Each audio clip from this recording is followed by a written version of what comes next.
Madame H, 66 ans, cas principal antécédent de l'asthme SAOS, qui dans le cadre d'épigastralgie a réalisé une première gastroscopie qui a mis en évidence une papille congestive et saillante. L'aspect a été confirmé par duodénoscopie, où des biopsies ont été réalisées. L'écho-endoscopie réalisée dans le même temps confirmait l'hypertrophie papillaire, l'absence d'envahissement endocanalaire et l'absence de pancréas divisum, le tout concluant à un ampulome UST1. La première série de biopsies conclut à la dysplasie de bas grade et la deuxième série de biopsies réalisée 3 mois plus tard confirmait de nouveau de la dysplasie de bas grade. Le bilan par scanner thoraco-abdominopelvien et cholangio-IRM confirmait une lésion T1 sans lésion secondaire à distance. Ce cas sera donc réalisé par le Dr Schaeffer et le Dr Chevaux. Donc bonjour à tous, j'ai le plaisir de travailler avec Marion aujourd'hui, ça m'arrive pas souvent avec ses nombreuses absences. Et donc du coup Marion, peux-tu nous présenter le cas s'il te plaît? Oui, il s'agit d'une patiente 66 ans, découverte fortuite sur une gastroscopie pour reflux gastro-œsophagien, d'une hypertrophie de la papille avec biopsie à 2 reprises qui confirme la dysplasie de bas grade, donc confirmant le diagnostic d'ampulome. Voilà. Ça a été fait sur un bilan de reflux, c'est ça? Oui, c'est ça. Est-ce que tu demandes un bilan complémentaire de type scanner ou IRM ou oui, la pratique habituellement La pratique, nous, c'est quand même de demander un bilan d'imagerie. Alors, on lui a fait une écho-endoscopie déjà à cette patiente pour vérifier l'extension et l'absence de bourgeons intracanalaires. Et on lui a fait également, elle a eu un scanner et une IRM, notamment l'IRM pour vérifier l'absence de pancréas divisum. Oui, même s'il n'y a pas de critère de non-résécabilité, c'est quand même toujours bien d'avoir une vision préalable des voies biliaires. Donc voilà cette papille qui représente effectivement un aspect légèrement hypertrophique. Voilà, de l'infundibulum. De l'infundibulum. Et effectivement 2 biopsies systématiques avec relecture à quelques mois d'intervalle qui ont confirmé la dysplasie. Tu n'avais pas de notion de polypose ou non, on lui a fait une coloscopie, il n'y avait pas de polypose à la coloscopie. D'accord, donc tu recommandes encore la réalisation d'une coloscopie systématiquement quoi. Ça peut être débattu, mais ça reste ses recommandations. C'est débattu, c'est les recommandations. Si ça avait été dans le cadre d'une polypose familiale, on ne lui aurait pas forcéement fait l'ampulectomie à cette patiente, puisque... ça se discute, ça fait quand même plus de 10 mm. Ouais, je sais pas. J'aurais dit 10 mm pile. Je sais pas, enfin, tu vois, je pense vraiment à discuter s'il y a des antécédents familiaux, parce que souvent il y a des familles quand on touche une polypose. Je pense qu'on va pouvoir changer l'eau d'emblée à mon avis. Ouais, ce sera fait comme ça, Agnès. Donc on utilise une valve sur le duodénoscope qui nous permet de nous mettre en technique sous-marine. Ça va nous permettre pour l'ampulectomie de ne pas insuffler de CO2. Alors bien sûr jamais d'insufflation d'air, mais même le CO2 peut parfois peut-être rendre les choses un peu difficiles, notamment s'il y a une micro-perforation. Voilà, donc on est en train, nous on a pris l'habitude depuis quelques temps de les faire en underwater. Et c'est aussi l'avantage si tu as une ampoule qui va un petit peu sur les côtés, donc c'est ce qu'on appelle les LSTP. Justement, ça a aussi l'avantage en underwater de pouvoir traiter, de faire finalement une mucosectomie underwater, parce qu'il y a l'ampoule, mais il y a aussi tout ce qui est un petit peu autour. Voilà, donc c'est vraiment ce côté underwater est bien. Et puis il y a certains auteurs en tout cas qui ont décrit que le fait de mettre de l'eau, ça peut aussi peut-être augmenter la clairance des sucs pancréatiques et biliaires, ce qui est peut-être pas une mauvaise chose, qu'on n'aime pas trop que nos zones d'ampulectomie soient un peu attaquées par ces sucs digestifs qui sont rarement bons pour la cicatrisation. Je pense qu'on va pouvoir prendre Lance. Tu vas me dire, tu vas choisir laquelle du coup, Marion? Prendre une 15 mm x 25 de chez hexagonale de chez Cook, qui est assez souple, qui va permettre d'être plutôt bien positionné.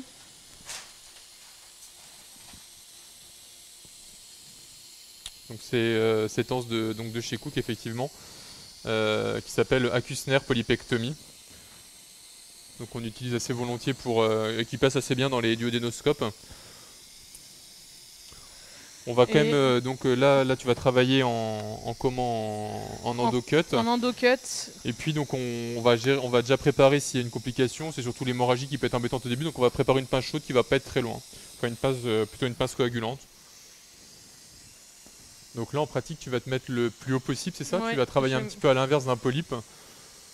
Je vais essayer d'ouvrir mon anse par au-dessus de la papille, par ici, là en muqueuse saine. Ouais, très bien. Et on va tout doucement ouvrir et je vais accompagner avec le duodénoscope. Alors, il faut que je donne un peu de mou sur l'érecteur. Ouais, je pense que Fred a du mal à sortir. Ouais, pour que Fred puisse sortir. Voilà, ça va se faire tout seul. Hein. Ah, c'est très bien ça. Continue. Voilà. Et c'est l'ouverture de l'anse qui va me repousser progressivement. Hop, stop, arrête. Je vais me repositionner.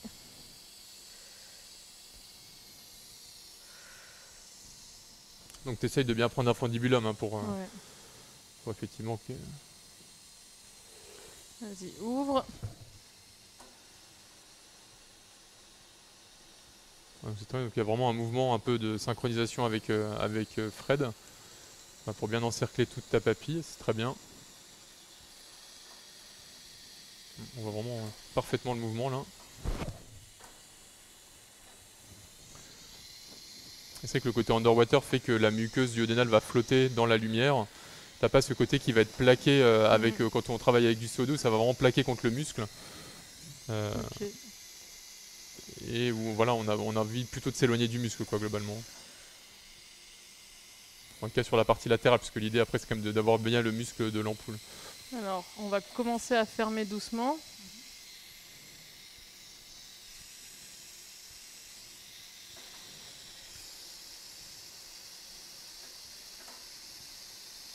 Ouais, donc il y a vraiment ce mouvement synchro où Fred va permettre.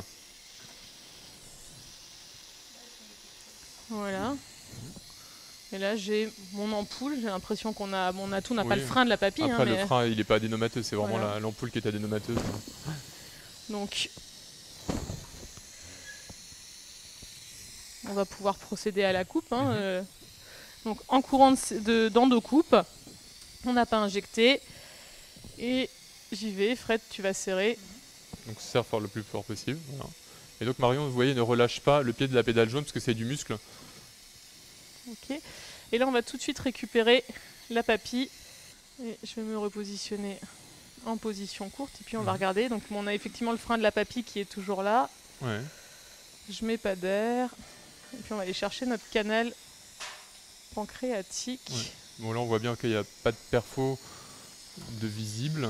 On voit bien le muscle. C'est marrant parce qu'on voit vraiment l'ampoule et puis le muscle duodénal autour, quoi.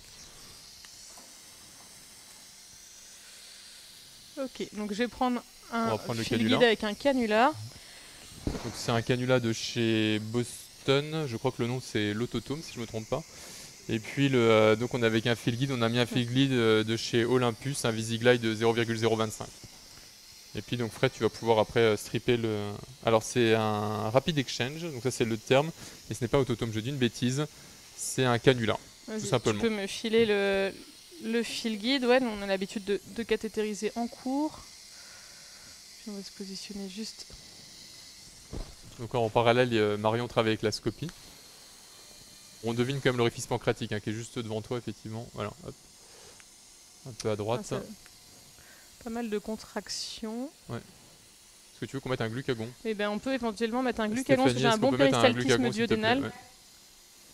Ouais, c'est vraiment juste là. On a l'impression que ça va rentrer. Hop. Ouais, à chaque fois. Donc je pense que là, effectivement, on peut rentrer au fil guide. Habituellement, ils sont assez rigides. Juste en... On lui a mis aussi un suppositoire en prophylaxie de la pancréatite Voilà, aiguë. tout à fait, oui. Donc ça, c'est vraiment indispensable.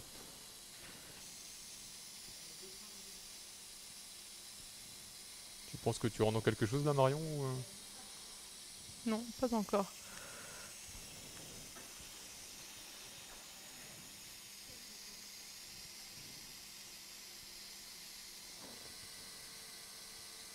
Non.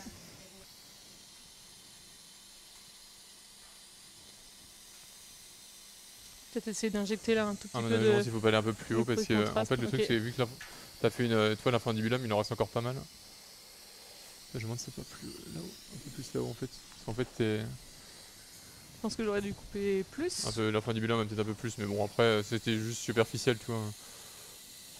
On va faire un petit zoom et injecter un tout petit peu. Tu veux scoper pour voir si ça te suffit ou si je fais un 2 C'est pas mal, non? Ouais. On va demander à Fred d'injecter du coup. Un tout petit peu. Vas-y.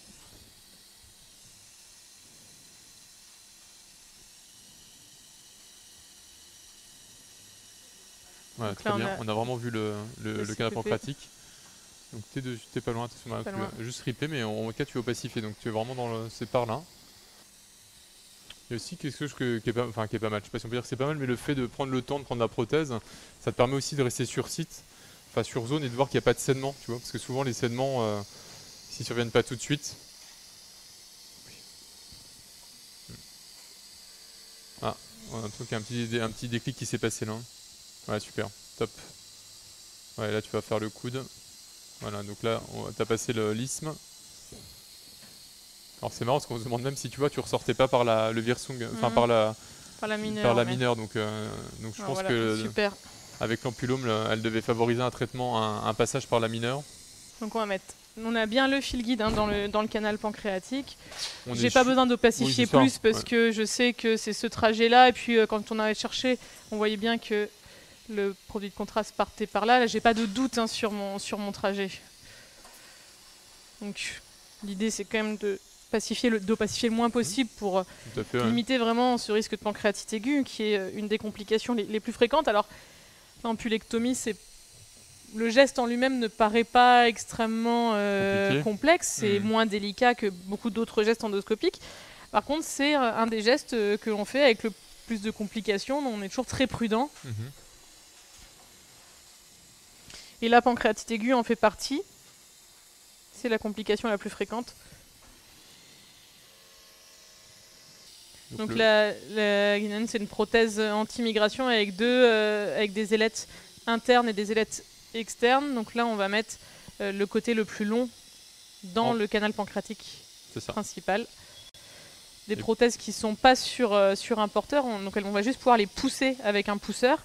On ne peut pas les récupérer si elles sont mises trop loin. Il faut faire attention. Donc il y a des grosses séries. Est-ce que la question c'est l'ampulectomie chirurgicale, voire la DPC versus ampulectomie endoscopique? Donc maintenant sur les grosses séries, clairement en endoscopie, on fait aussi bien qu'une ampulectomie chirurgicale. On est moins morbide, donc ça doit être vraiment le premier traitement. En première attention, c'est l'ampulectomie endoscopique qui doit être réalisée. Donc ça c'est dans tous les thésaurus et... Donc j'ai poussé la prothèse.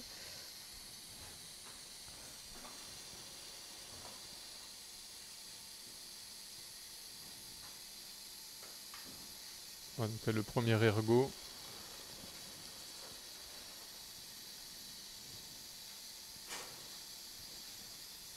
Voilà. Pas la pousser plus que ça. Ouais. Donc on va pouvoir retirer le fil guide, Fred. Voilà. Oh ouais, on peut tout enlever.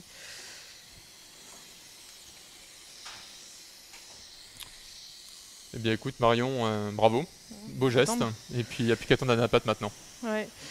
Allez, bonne journée. Bonne journée.